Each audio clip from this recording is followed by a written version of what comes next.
Hello，大家好啊！我今日煲咗花旗參海底椰豬展湯。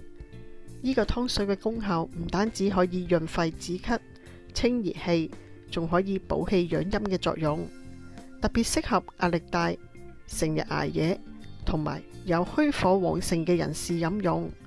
同大家睇下今日所需要嘅材料啊！材料有泰國海底椰片40克、黃芪5片、花旗參10克、蟲草花10克、蜜棗1粒、紅棗5粒、淮山20克、沙參10克、玉竹10克同埋杞子1湯匙，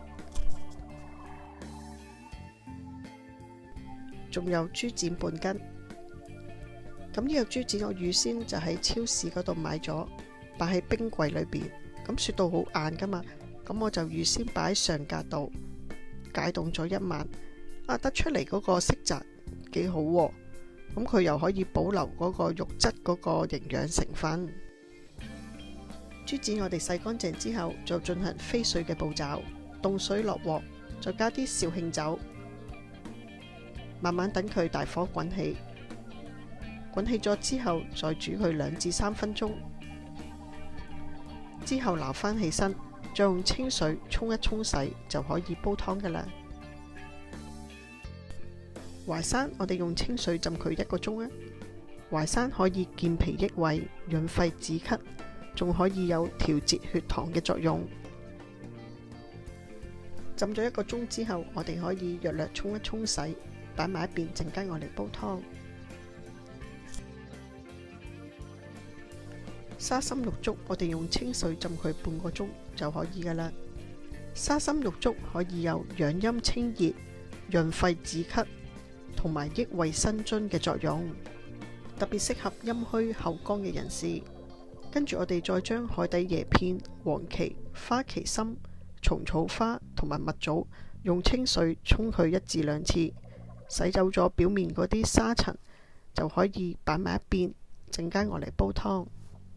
而海底椰片同埋蟲草花特別適合而家進入秋天嘅天氣，我哋多啲用呢2種食材我嚟煲湯，唔單止可以潤肺止咳，仲可以滋潤皮膚，皮膚都冇咁乾燥。紅棗去核，紅棗有好好嘅補血作用。跟住我哋將浸好咗嘅沙參玉竹洗佢1至2次啊，特別係啲玉竹，啲玉竹比較表面滑潺潺，我哋要洗多2、3次。好啦，材料準備好，記住杞子我哋唔落住嘅，之後先放。今日準備咗2公升嘅水，水滾咗可以將煲湯材料放咗落去煲，大火滾起，再轉中細火煲佢個半鐘。話咁快煲咗個半鐘，我哋將花旗參撈翻起身咧。煲腍咗嘅花旗參比較容易切薄片，我哋慢慢將啲花旗參片同埋預先浸好咗嘅杞子放返落去個煲度煲，繼續用中細火煲佢15分鐘。話咁快個湯我哋煲咗1個鐘頭零45分鐘，睇一啖湯幾溶，啲材料都好腍。基本上呢個湯唔需要落鹽，已經好鮮甜，好好飲。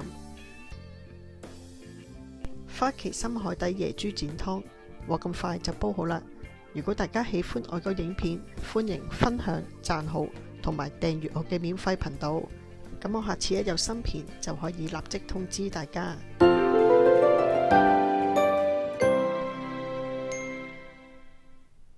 等我試下啖湯先。